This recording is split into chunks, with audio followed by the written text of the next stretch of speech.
When I was growing up, we worked 7 days a week.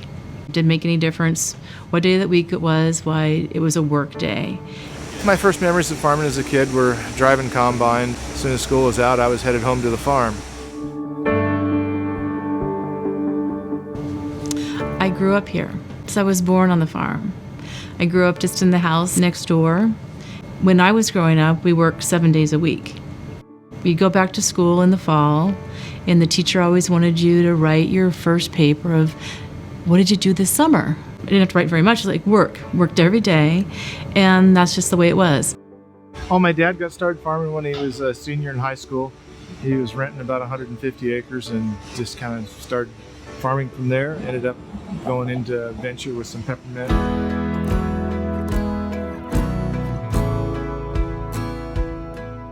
The reason it's such an honor for us to work with the Vanel family is because they take such pride in what they do.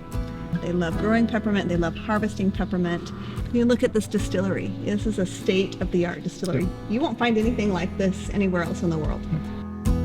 As soon as the trucks start bringing in the tubs, we just watch for when they're gonna hook them up and make sure they get the steam going. When the steam comes up to pressure, we've got different buttons here to regulate the steam. And it's just a lot of pacing back and forth in here, watching 16 different bays and making sure it happens right. This year we're harvesting 520 acres of peppermint, and we're going to plan on doing that at 8.5 days. We're cooking right now about 102 to 103 tubs a day. The Willamette Valley tends to have a more oil that's more sought after than other places in the United States or around the world. And a lot of it just has to do with the climatic conditions here. When the plant starts to bloom, the quality of the oil starts to change. We don't want to end up with oil that's not of the consistency that the consumer wants. Although we could get more oil by letting the plant get more mature, there's a certain time in there when we have the best quality for the maturity. Because of the care they put into their fields and making sure they're free of weeds, we get the finest peppermint in the world. We want to be the best in whatever it is that we're doing.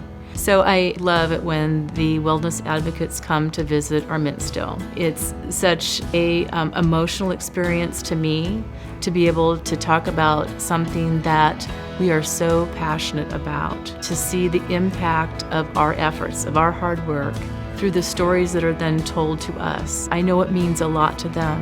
And when they share with others about peppermint oil, they know exactly where it came from, and they can be even a stronger advocate for the use of peppermint oil.